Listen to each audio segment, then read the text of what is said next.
Independiente y comprometido con la verdad.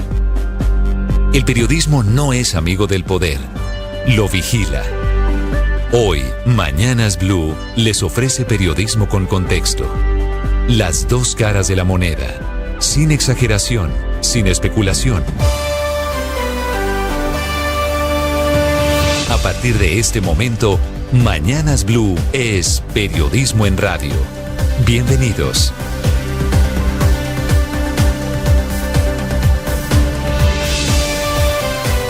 Bienvenidos, son las 6 de la mañana en punto. Seguimos en Mañanas Blue, hoy jueves 8 de enero, como siempre con la información, con el análisis y con la opinión. Una llamada entre el presidente Gustavo Petro y el presidente Donald Trump cambió el discurso que tenía preparado el jefe de Estado colombiano, cambió muy seguramente el futuro de las relaciones diplomáticas entre ambos países y puede ser provechoso para todos los colombianos, desactivando una situación que no tenía unas consecuencias previsibles en el corto plazo.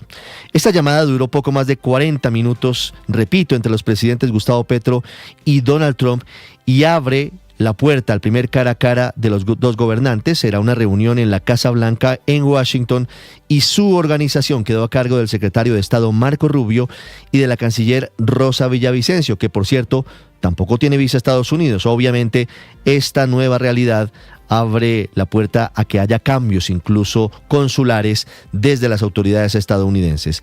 La inédita y sorpresiva llamada entre la Casa Blanca y la Casa de Nariño se produjo gracias a la gestión del embajador Daniel García Peña, embajador de Colombia en Estados Unidos, y gracias a la mediación del senador republicano Rand Paul, quien fue el puente para que después de todo lo que se han dicho, las descalificaciones de uno y otro lado, del presidente Petro y del presidente Trump, después de toda el agua que ha corrido bajo el puente, después de la desertificación de Estados Unidos a Colombia en la lucha contra las drogas, después de que le quitaran la visa al presidente Petro y lo incluyeran en la lista Clinton, y después de la captura de Nicolás Maduro en Caracas, el presidente Trump aceptara hablar con el mandatario colombiano.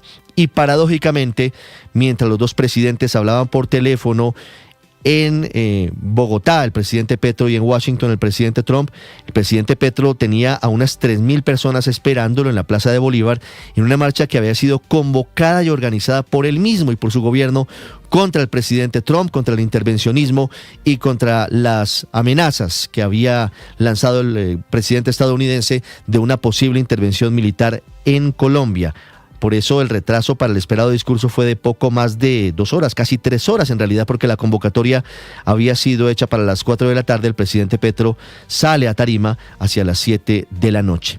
Lo que se ha sabido de esta conversación de los presidentes Petro y Trump es que fue una conversación relativamente tranquila y cordial en términos diplomáticos, que es lo que han tenido en ausencia los presidentes en sus redes sociales, porque de todo han tenido menos diplomacia, se han dicho de todo. El presidente Trump le dijo enfermo al presidente Petro en el Air Force One, se lo dijo, mientras que el presidente Petro le decía senil en sus redes sociales.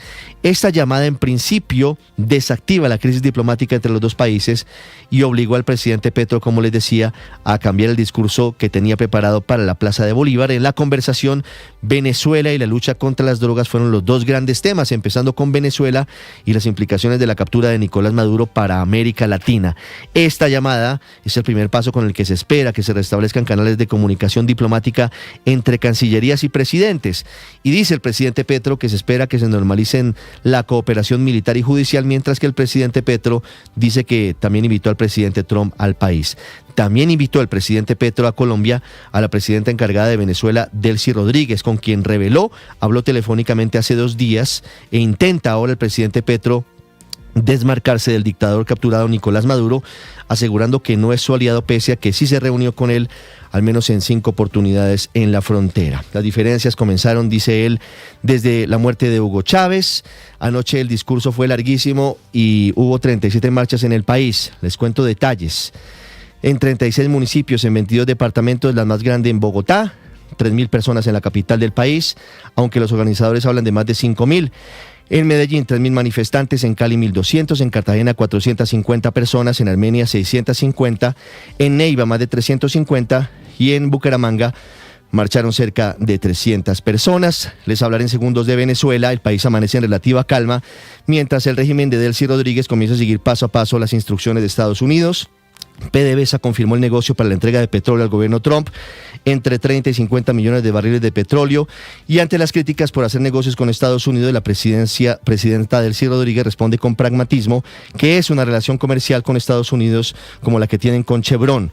La Asamblea Nacional, mientras tanto, tramita una amnistía general que podría ser la puerta a la libertad para los más de 800 presos políticos que siguen detenidos por el régimen, y desde Washington el secretario de Estado Marco Rubio ya contó cuál es el plan del presidente Trump para Venezuela, plan que divide en 3 fases: estabilización, recuperación y transición. En Caracas, el número 2 del chavismo, Diosdado Cabello, fue el primero desde que el régimen que oficializó las cifras de muertos y heridos en la operación Resolución Absoluta. Habla de 100 personas muertas, de más de 100 heridos en los bombardeos, y dice que hay muchos civiles entre las víctimas, pero de momento los casos identificados son de militares y hombres armados del esquema de seguridad del dictador. En Colombia les hablaré de política. Ya son 8 los candidatos de centro derecha que se medirán en la llamada Gran Consulta por Colombia, y entre quienes el 8 de marzo se escogerá un solo aspirante a la presidencia. En las últimas horas se subió a esa consulta el exministro de Defensa Juan Carlos Pinzón, que se medirá contra Vicky Dávila, Aníbal Gaviria, Juan Manuel Galán, Mauricio Cárdenas, Juan Daniel Oviedo, Paloma Valencia y David Luna. Amanecemos con una muy buena noticia para Bogotá y para los municipios de la Sabana. El gobierno nacional, a través de la ANLA, le dio finalmente luz verde a las obras de ampliación de la autopista norte, una obra de 1,8 billones de pesos que dejará la autopista, supuestamente, eso esperamos, cruzamos los dedos, de 12 carriles en 6 kilómetros entre las calles 191 y 245. La obra comenzaría muy rápido, dijo anoche el alcalde Carlos Fernando Galán, que también le está exigiendo a la policía encontrar a los 4 hombres que atracaron de la manera más vil a una pareja de adultos mayores que había retirado 40 millones de pesos de un banco, regresaba a su casa, fueron víctimas de fleteo. Ahí vemos el video, ocurrió a plena luz del día en el barrio Masuren, en Suba.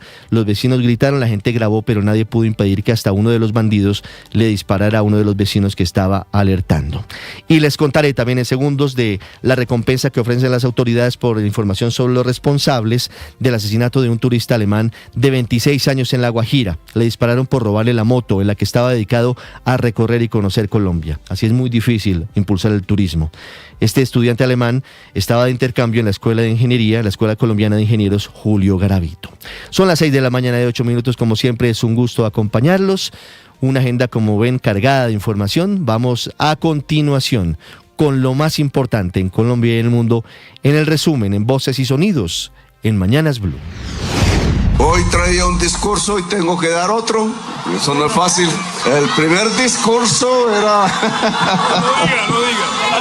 bastante duro, porque es que yo sé de la guerra, entonces... Gustavo Petro y Donald Trump sostuvieron una histórica llamada telefónica este miércoles que se concentró principalmente en desactivar la crisis política que surgió entre Colombia y Estados Unidos. La conversación de casi 45 minutos giró en torno a la lucha contra el narcotráfico y sobre Venezuela. Y le dije, muchos de los políticos que han llegado aquí al estado de la Florida y Washington tienen relaciones con el narcotráfico. Venezuela fue uno de los principales temas y el mandatario se distanció de Nicolás Maduro. ¿Qué es Maduro? Como dijo la extrema derecha en Nueva York, él no es mi aliado. Él fue el que me separó físicamente, telefónicamente, de una relación con Chávez que era muy positiva. Los jefes de Estado también hablaron de cooperación para combatir el ELN en la frontera con Venezuela, de los bombardeos de Estados Unidos en el Pacífico y el Caribe y de la situación del vecino país. El presidente Gustavo Petro también reveló que conversó con Delcy Rodríguez, la presidenta encargada de Venezuela. Ella la conozco desde el principio de todo esto. La invité a Colombia y queremos establecer un diálogo tripartito y ojalá mundial para estabilizar el que la sociedad venezolana, que como en Colombia podría estallar en violencia entre ella misma, no se produzca. Y el tono fue positivo y las conclusiones son muy buenas, tanto así que el presidente Donald Trump está invitando a la Casa Blanca al presidente colombiano para una reunión. Él mismo lo confirmó a través de su red social Truth con la siguiente publicación en la que dice: fue un gran honor hablar con el presidente de Colombia, Gustavo Petro, quien me llamó para explicarme la situación del narcotráfico y otros desacuerdos que hemos tenido. Agradecí su llamada y su tono, y espero reunirme con él en un futuro próximo. El ambiente positivo entre Petro y Trump generó reacciones desde diversos sectores que coinciden en la importancia de restablecer el diálogo y reducir las tensiones con los Estados Unidos. Mientras unos destacan la diplomacia y la cooperación, otros exigen resultados concretos frente al narcotráfico, la seguridad y la credibilidad de las políticas internas del gobierno nacional. El precandidato presidencial Mauricio Cárdenas. Pasó lo que tenía que pasar. Gustavo Petro agachó la cabeza. Llamó a Donald Trump a darle explicaciones, a decirle que él sí está comprometido con la lucha contra el narcotráfico. Pero todo el mundo sabe, nadie es ingenuo, que la ampliación de cultivos ilícitos en Colombia se ha aumentado por cuenta de la política de paz total. Nadie va a creer algo diferente. A su turno, el precandidato Roy Barreras aseguró que el diálogo con Estados Unidos evita escenarios de caos como en Venezuela. Es una buena noticia para Colombia la llamada telefónica entre el presidente Petro y el presidente Trump y el anuncio de que van a reunirse pronto en Washington, porque desescala el conflicto, baja la tensión, disminuye los riesgos de que Colombia sufra situaciones de caos o incertidumbre como las que está sufriendo Venezuela y permite centrar la relación entre los dos países en lo que verdaderamente importa. Entre tanto, la presidenta encargada de Venezuela, Delcy Rodríguez, cambió el tono del discurso e hizo un llamado de unión en Venezuela, asegurando que se debía sanar la herida profunda que había dejado el ataque de Estados Unidos y parar el extremismo que había en su país. Llamo a nuestra bancada nacional, llamo a los opositores de Venezuela, espero que en conjuntos y en unión avancemos hacia una dirección, a sanar lo que ha sido las consecuencias del extremismo y del fascismo en Venezuela. Mientras que Diosdado Cabello, número 2 del chavismo, en un tono menos desafiante que el que solía utilizar, entregó la primera cifra de lo que según él dejó el ataque para capturar a Maduro. Venezuela fue víctima de un ataque bárbaro, artero, donde hasta ahora, y digo hasta ahora, hay 100 fallecidos, 100 y otra cantidad parecida de heridos. Terrible el ataque contra nuestro país. Eso es cierto, eso es una verdad. No lo va a tapar nadie. No lo va a tapar nadie, no hay manera que eso pueda ser tapado. Y hoy el mundo lo está descubriendo de manera plena. Son 2 buques los que Estados Unidos ha incautado en las últimas horas. Por un lado es el tanquero Sofía, sancionado y que al parecer llevaba petróleo venezolano hacia China. Pero por el otro, el Vela 1, o antes conocido como Vela 1, que estaba ubicado al sur de Islandia, y su incautación se produce tras 2 semanas de persecución. Esa es la nueva realidad bajo la cuarentena marítima de Washington y en el marco del anuncio hecho por el presidente Trump de que Venezuela dará entre 30 a 50 millones de barriles de petróleo a Estados Unidos. El secretario de Energía, Chris Wright, explicó que Estados Unidos se encargará de la venta del petróleo venezolano y que los recursos derivados de esas ventas serán depositados en cuentas estadounidenses y administrados por ellos. Vamos a comercializar el crudo que sale de Venezuela, primero este petróleo almacenado que está represado y luego de manera indefinida. De ahora en adelante venderemos la producción que salga de Venezuela en el mercado. El precandidato Abelardo de la Espriella retó a Iván Cepeda a un debate presidencial, mientras que el del pacto histórico, horas antes del anuncio de la Espriella, condenó la intervención estadounidense en un foro desde España. Sabemos bien que uno de los objetivos de esta estrategia del gobierno Trump es intentar asfixiar la segunda ola del progresismo en Colombia, así como perseguir de manera implacable a nuestro presidente Gustavo Petro, a quien nunca, óigase bien, podrán humillar.